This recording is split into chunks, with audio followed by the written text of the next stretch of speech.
Hiperdata, el podcast.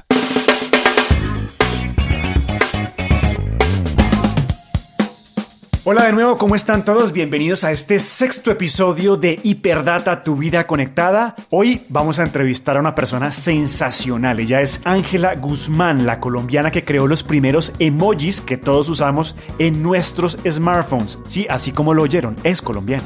Hoy en Código Abierto tenemos invitado a Eduardo Arias, cofundador de la Orquesta Sinfónica de Chapinero, en minutos. Y para finalizar vamos a hablar de teletrabajo porque a muchos nos ha tomado por sorpresa, nos ha atropellado, nos ha arrollado. Así que les tengo algunos consejos tecnológicos para afrontar mejor esta nueva normalidad, como le llaman muchos. El trabajo en casa. Bienvenidos, le damos arranque a esta nave. Esto es Hiperdata.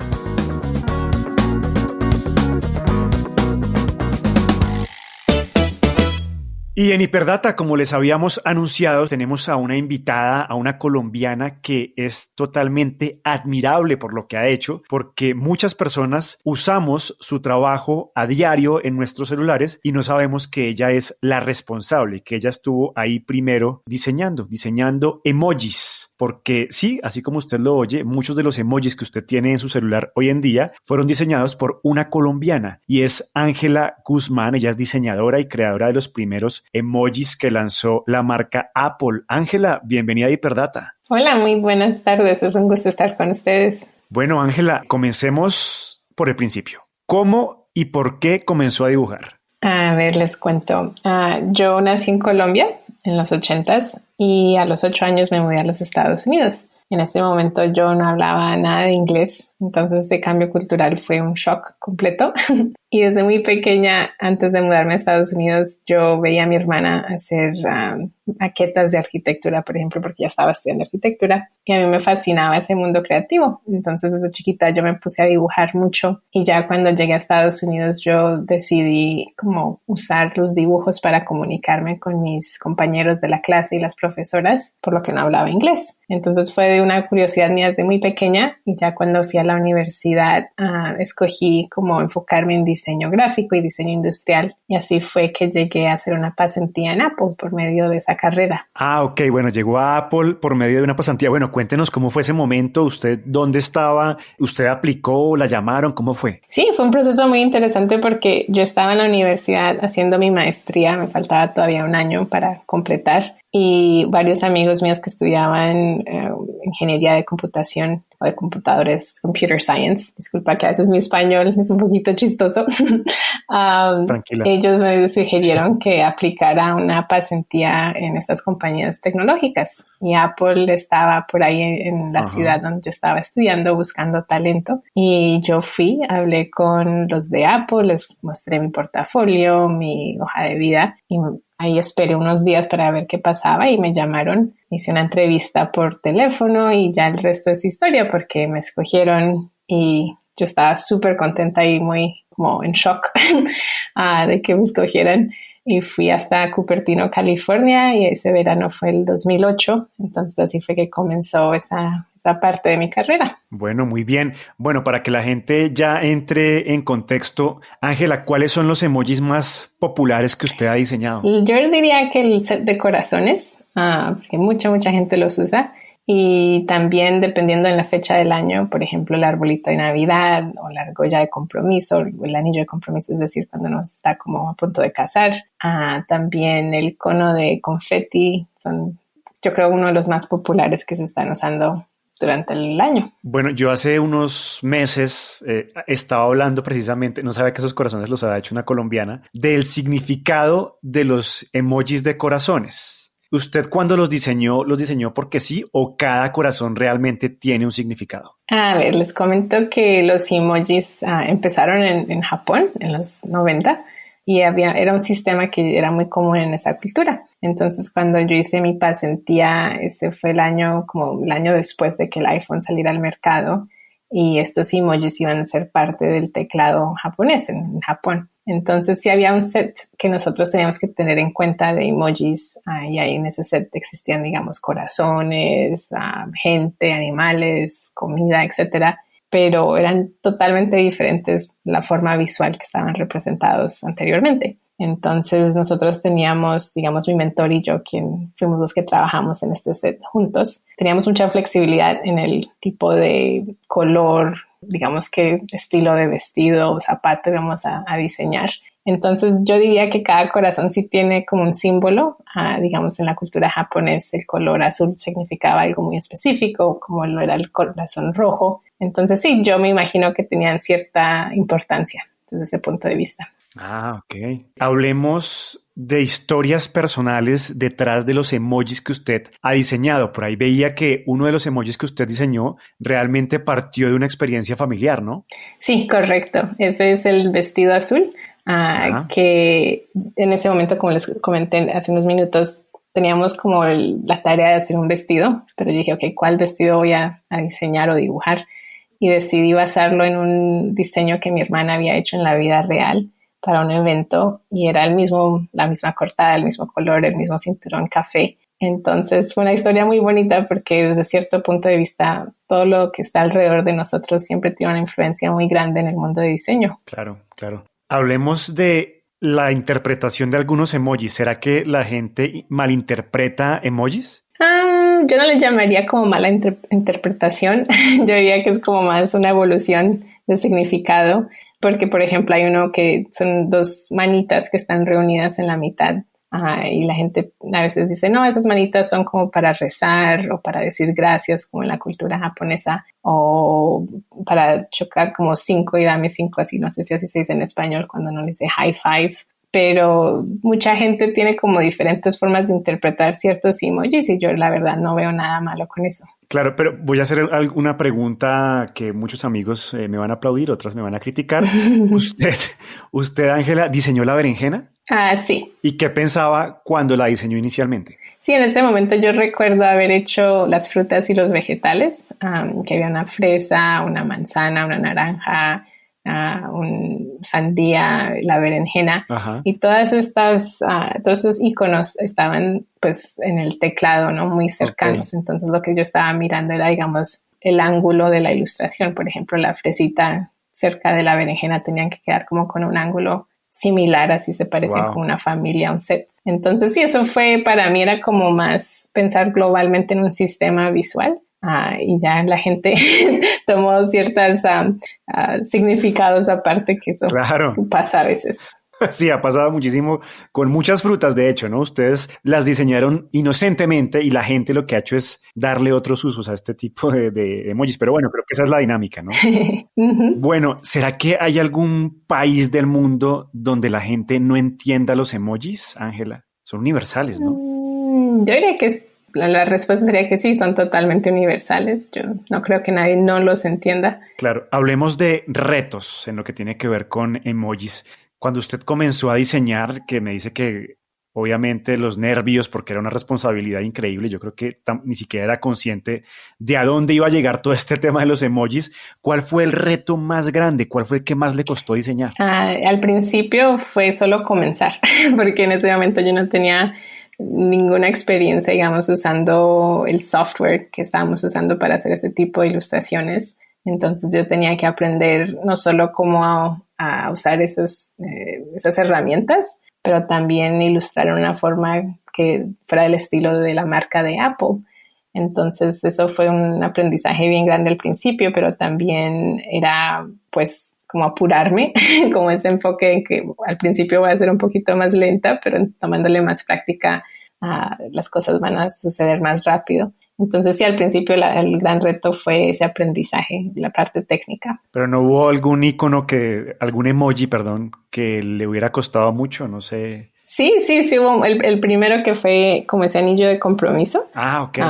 Porque era algo que yo dije, ok, yo tengo experiencia, digamos, dibujando cosas metálicas y otro tipo de objetos, pero nunca entendía muy bien cómo dibujar algo que fuera como transparente, porque obviamente qué color uno usa en una pantalla.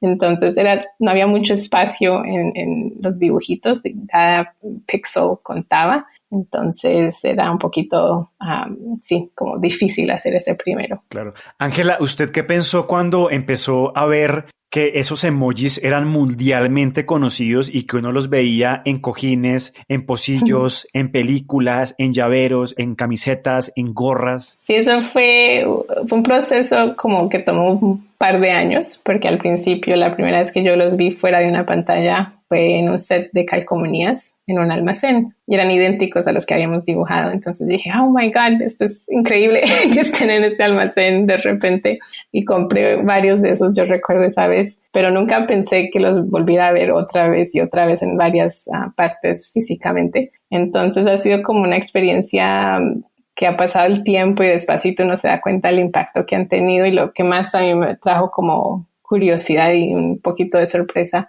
fue cuando hace como unos 2 años atrás le dije a mi familia, no, es que yo hice esos emojis, porque hasta ellos ni sabían. Entonces ellos quedaron todos impresionados como, ¿de verdad? Y yo, sí, perdón que no te hubiera dicho antes, pero sí, esos son diseños míos. Increíble. O sea, sí, yo creo que hasta dentro de la familia uno no le cree. Sí. Pero bueno, hablemos de los avatars. ¿Usted cree, Ángela, que los avatars o los stickers, no sé si ya hay emojis animados, son la evolución de los emojis, o dónde va a terminar el mundo de los emojis? Wow, es una pregunta grande. A mí, digamos, los avatars o los que Apple ha llamado como los memojis me fascinan porque uno pues como que se apega más a ellos porque se parecen a uno mismo, ¿no? Entonces yo creo que en un futuro, yo me imagino, y esas son opiniones mías, no de ninguna compañía, yo me imagino que sí van a seguir como ampliando más opciones, o sea, integrando más emojis de diferentes culturas, objetos, etcétera. Pero tal vez le van a seguir dando ese toque personalizado, o sea, que se parezcan a ti en la forma más posible, ¿no? Entonces, lo único que yo quiero ver es que se puedan usar más fácil, porque a veces uno se demora buscando un emoji mucho en un iPhone, que yo quisiera que esa forma de búsqueda sea más rápida.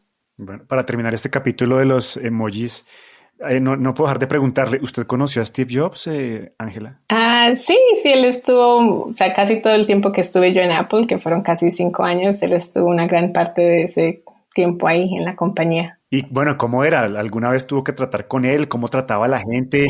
¿Qué decía de sus diseños? Porque supongo que tuvieron que pasar directamente por su aprobación. Sí, todo pasaba por su aprobación cada semana. Entonces, a ver qué les cuento. Yo recuerdo la primera vez que lo vi fue en la cafetería, sí, donde comprábamos la comida. Y recuerdo que no sabía que él estaba detrás de mí, casi me tropiezo con él. No. Y mi amigo era, con cuidado, que está ahí detrás. Y la otra vez, así como algo chistoso también, fue que yo salí de la oficina hacia el elevador y yo era la única en ese hallway en ese momento. Entonces él lo vi desde la distancia, que era la otra persona que estaba ahí. Yo dije, ahí viene Steve, mejor no le digo nada. Y de repente levanto mi mano y le digo, hi. Y yo, ¿qué acabé de hacer? Y él muy gentilmente sonrió y me dijo, hola. Y siguió caminando y todo tranquilo, pero él, en mi opinión, tenía una carisma muy chévere porque él, digamos, se preocupaba mucho por el equipo de diseño. Era muy organizado en la forma que pensaba y daba ese feedback. Entonces es un señor maravilloso, o sea, desde el punto como creativo y de llevar una empresa de ese tamaño. Claro que sí. Ángela, ¿es muy difícil para una mujer abrirse paso en el mundo de la tecnología, en el mundo del diseño? La verdad, yo creo que no. Y les voy a decir por qué.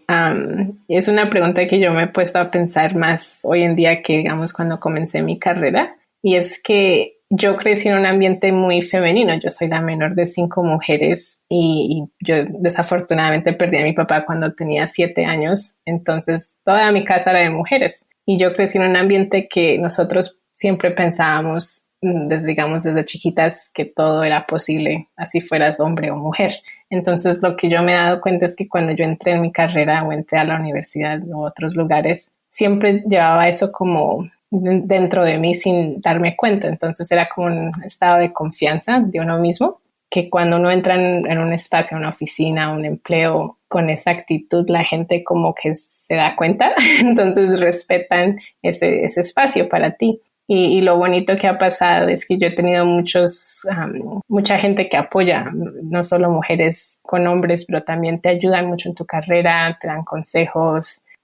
y uno tiene que buscar esas personas en su mundo profesional, pero sí ha sido una experiencia muy interesante y yo creo que, como les digo, si uno entra con esa actitud, eso cambia mucho la forma del ambiente. Claro que sí. Ángela, usted también pasó por Google, ¿no? ¿También diseñó? Sí. Yo pasé después de Apple un tiempo en Airbnb, luego a Google por 5 años. Y en Google yo quería entrar como dentro de un espacio más, por decirlo así, como súper creativo, que tal vez nunca saliera al mercado, con más de experimentación. Entonces apliqué a Google X, que era como ese equipo de Google, y me pusieron en Google Glass. Entonces ahí fue un capítulo bien diferente al resto de otros productos.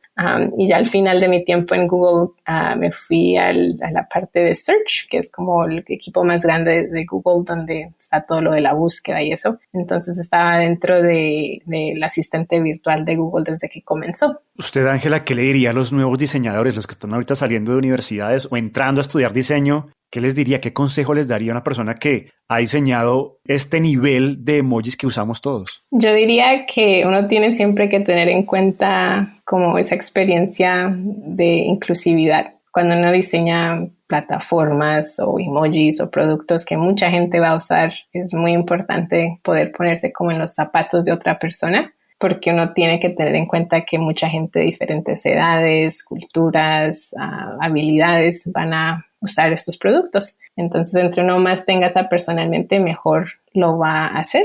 Y lo otro es que uno siempre debe colaborar con la gente de la oficina de una forma muy bonita, porque no solo van a ser personas que van a trabajar contigo, pero van a ser tus amigos y te van a ayudar mucho a crecer. Y eso es necesario en la carrera profesional. Entonces, esos serían mis 2 consejos, y que nunca, el último sería que no les den como ese miedo de aplicar a una compañía grande, porque la verdad hay talento alrededor del mundo, no solo aquí en Silicon Valley. Entonces uno sí tiene muchos chances de tener un impacto grande sin importar dónde esté en el planeta. Claro. Ángela, antes de irnos, ¿en qué anda hoy en día usted? ¿En qué proyectos está? Sí, hace un año yo decidí retirarme de Google, que fue una decisión pesada de tomar. Claro. Porque quería comenzar mi emprendimiento. Es una startup aquí en Silicon Valley que se llama Tijiko. Se escribe Tijiko.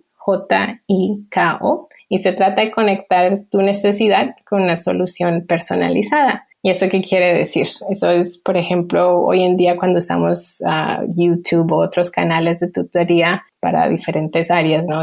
Digamos maquillaje, cocina, educación para niños. El material es muy bueno, pero le falta ese toque personalizado. Entonces lo que Tijiko hace es crear una plataforma donde tú te puedes conectar con un experto en diferentes áreas, y esa persona en tiempo real desde cualquier parte del mundo virtualmente te da esas sesiones o esas clases personalizadas para ti. Y esto fue algo que yo comencé el año pasado, antes de la pandemia. Entonces ha sido un espacio muy interesante en los últimos meses de ayudar no solo a estos emprendedores, digamos los chefs o las maquilladoras, pero también hacer conexiones que de verdad tienen un impacto emocional para muchos de los usuarios. Qué bueno, pues seguiremos muy de cerca Tijiko. Ángela Guzmán, diseñadora, creadora de los primeros emojis de Apple, hoy en Hiperdata. Gracias por haber estado aquí con nosotros, Ángela. No, gracias a ustedes y un saludo gigante desde California. Hiperdata, el podcast.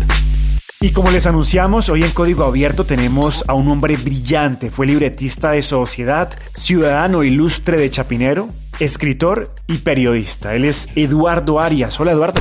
Hola, Daniel. Muchísimas gracias por la invitación y claro, comencemos cuando usted quiera. Eduardo, cuando ingresamos su nombre en Google, hay una pregunta que es la que más se hace la gente, y es, ¿qué hizo Eduardo Arias con Jaime Garzón? Con Jaime Garzón trabajé en Sociedad entre 1990 y 93. Yo lo conocí un año antes, cuando yo estaba en la prensa y él iba por allá de visita, año 89, y volví a reencontrarlo en Quack al comienzo del programa cuando se estaba diseñando en 1995 y luego en el año 96 cuando yo también estuve vinculado a ese proyecto. Eduardo, ¿cuál es el gadget que compró y que nunca usó? En una época en que los computadores no tenían nada de capacidad, compré un aparato, ahí lo tengo todavía y como que digo, tengo que usarlo, que es como un banco de sonidos de Yamaha, que tiene sonidos del sintetizador clásico de X7, pero nunca pude ponerlo a funcionar con el computador que yo tenía, con el programa de música, y voy a ver si algún día me pongo a la tarea de conectarlo y tratar de utilizarlo, pero esa es una compra que hice por allá en 1995 y como que está esperando su momento. ¿Qué gadget se inventaría? Yo ya tengo 61 años y ya pues tengo que cuidar ciertos aspectos de la salud, como dicen, la vejez no llega sola. Me gustaría un gadget que sirviera, por ejemplo, para medir la coagulación de la sangre. Yo tengo que estar anticoagulado porque tengo una válvula aórtica mecánica, pero también para medir el azúcar y incluso, bueno, el pulso, y eso sí creo que sí existe, la tensión. Ahora es que tengo hipertensión, imagínense la berraquera, pues el planzazo, lo que me faltaba. Pero no soy hipocondríaco, simplemente que a mi edad pues toca estar pendiente de esas cosas. ¿Hay algún gadget que tenga pensado comprarse por estos días? Pues yo no sé si es un gadget, para mí es un sintetizador semimodular, lo acabo de comprar, en realidad no lo voy a comprar, sino lo acabo de comprar, que se llama Subharmonicon de Moog. Es un aparato que permite hacer polirritmos, secuencias, no solamente ritmos básicos de 1, 2, 3, 4, sino que permite hacer una cantidad de ritmos muy complejos que salen del aparato. No manipula botones y bueno, es un poco galludo lograr que suene lo que uno quiere que suene, pero realmente es un aparato que me ha encantado. Si eso es un gadget, pues lo acabo de conseguir y me encanta. Eduardo, ¿cuál es el gadget que tiene que definitivamente no sabe usar? El gadget que tenga y no sepa usar, yo creo que muchos, porque es decir, de los aparatos que yo tengo, sintetizadores, teclados, pues muchos están subutilizados, es decir, yo sé usar una partecita o lo básico, pero así que yo sepa usar a fondo el sintetizador Yamaha que tengo hace más de 20 años, ¿no? Lo he usado, sí, y sé hacer ciertas cosas, pero tiene una cantidad de posibilidades que yo ni me he atrevido a explorar, y yo pienso que eso sucede mucho con los instrumentos electrónicos musicales, ¿no? Que uno tiene el aparato, pero ya conocerlos a fondo puede ser tarea de una vida, y personas que están dedicadas a la música a tiempo completo. Yo que lo hago en ratos libres, pues imagínense la cantidad de vacíos que tengo con estos gadgets y con estos aparatos. ¿Cuál es ese gadget sin el cual no podría vivir? Bueno, mis teclados, ¿no? Los teclados que utilizo y unos sintetizadores Moog semimodulares que también los estoy usando bastante, y bueno, a tratar de aprender a descifrarlos y entenderlos de por sí ya es una tarea bien larga y dispendiosa, pero tal vez serían esos, ¿no? Mis gadgets relacionados con la música, porque debo decir que lo que me he ahorrado en psiquiatra se lo he invertido a la música, entonces unas por otras. Hacer música es definitivamente una terapia que utiliza mucha parte del cerebro, lo pone en actividad una cantidad de lo racional, lo emocional. Entonces de verdad es bien aconsejable dedicarse a la música, así sea por hobby, así uno no tenga ni idea de tocar bien ningún instrumento, que es el caso mío. Ok, hablemos ahora de una vergüenza tecnológica. Bueno, la vergüenza con la tecnología afortunadamente fue conmigo mismo, no con el resto de la humanidad. Yo abría Twitter cada 3 o 4 días y veía una gran cantidad de cosas y yo decía, pero ¿a qué les voy a leer todo esto? Esta cosa, ¿cómo funciona? ¿De qué se trata esto que me inunda de cosas que yo no necesito, que yo no pedí? Yo no le pedí a nadie que me mandara esta información. ¿Por qué me mandan todo el tiempo cosas? Yo solamente los estoy siguiendo, y bueno, duré como un año entendiendo que esa es la manera como Twitter relaciona pues a las personas que uno sigue y los seguidores, y hay que decirlo, es vergonzoso, pues no pasé pena con el resto de la humanidad, pero sí conmigo mismo. Eduardo, ¿usted qué ha aprendido gracias a la tecnología? En el caso concreto mío, con el que he dado tanto logrado, que es el de la música, pues gracias a la tecnología, yo que nunca aprendí a tocar bien ningún instrumento, que no tengo ni idea de tocar batería, por ejemplo, no tengo las condiciones para grabar una batería, pues en mi casa hay una batería de mi hijo, pero grabar una batería no podría hacerlo. He podido hacer música gracias a los programas de edición de música, Acid fue el primero que usé, ahora Reason, Live, los los programas que comunican los sintetizadores y los teclados y los instrumentos con el computador. Entonces uno puede grabar el sonido de una guitarra sin saber tocar guitarra, pero tiene el sonido de la guitarra y ya uno puede después modelar el sonido. Entonces la tecnología pues ha sido para mí importantísima para desarrollar ese gusto por la música que he tenido yo. Eduardo, muchas gracias por haber estado aquí en Código Abierto de Hiperdata. Me parece tremendo todo lo que ha hecho usted con la música. Creo que muchos de los que están escuchando esto, al igual que yo, aprendieron mucho y es una lección bien importante que para hacer música no tenemos que ser hábiles en algún instrumento, simplemente tener las ganas y ser muy creativos. Daniel, muchísimas gracias por esta invitación. Realmente le rinden homenaje a ustedes, a los que estamos en alto riesgo con el COVID, los que estamos en lo que llaman sexto piso, que en realidad es séptimo, ¿no? Porque el primer piso es de 0 a 9, o sea que el segundo piso es de 10 a 19, entonces yo ya estoy en el séptimo. Y los que somos premodernos, ¿no? Que nos ha tocado reeducarnos en la tecnología. Cuando éramos niños ni siquiera existían los controles remotos de televisión, uno se tenía que parar a cambiar el canal del televisor. Mi primer computador lo tuve a los 30 años, mi primer teléfono celular como a los 50. Yo soy premoderno definitivamente y muchísimas gracias por la invitación. Y al cierre de este podcast hablamos de teletrabajo, algunos consejos técnicos. Estuve haciendo un curso de este tema hace algunos meses y quiero compartirles algo de lo más importante que vi en mis clases virtuales. La primera de ellas, sí o sí utilizar una herramienta colaborativa. Hay muchas, la más conocida, Google Docs, donde ustedes puedan crear un documento y modificarlo entre varios. El correo es una buena herramienta, pero es usada hoy en día a modo de archivo, así que si usted va a enviar un correo, trate de que en el título siempre haya una palabra que lo haga de fácil búsqueda en el futuro. El correo es el nuevo archivo. Evite a toda costa usar WhatsApp. Hay herramientas que pueden servirle mucho más para tener una comunicación asíncrona. La comunicación sincrónica, que era cuando estábamos en el trabajo usualmente, era cuando nos escribía nuestro jefe y le respondíamos inmediatamente. Hoy en día, asincrónicamente nos escriben y respondemos en cualquier momento del día. Para esto hay varias herramientas. La más utilizada es Slack y Trello, para darle estructura a las comunicaciones. Y para finalizar, consejos rápidos para hacer videoconferencias efectivas. Prepárese antes, verifique que esté bien el sonido y el audio. Mínimo debe tener usted 10 megas de navegación para poder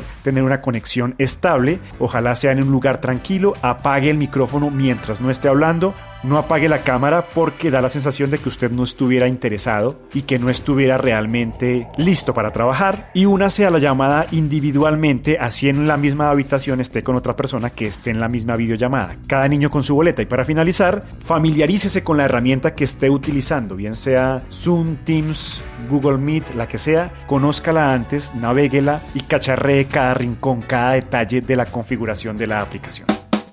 Hasta aquí este sexto episodio de Hiperdata en el día de hoy. Continuamos haciendo entrevistas. Próximamente tendremos una serie de episodios que tendrán que ver con la accesibilidad. Se los voy anunciando porque lo estamos preparando especialmente para ustedes. Y bueno, no olviden suscribirse a este podcast. Mi nombre es Daniel Faura y nos vemos dentro de 8 días en un nuevo episodio de Hiperdata, tu vida conectada.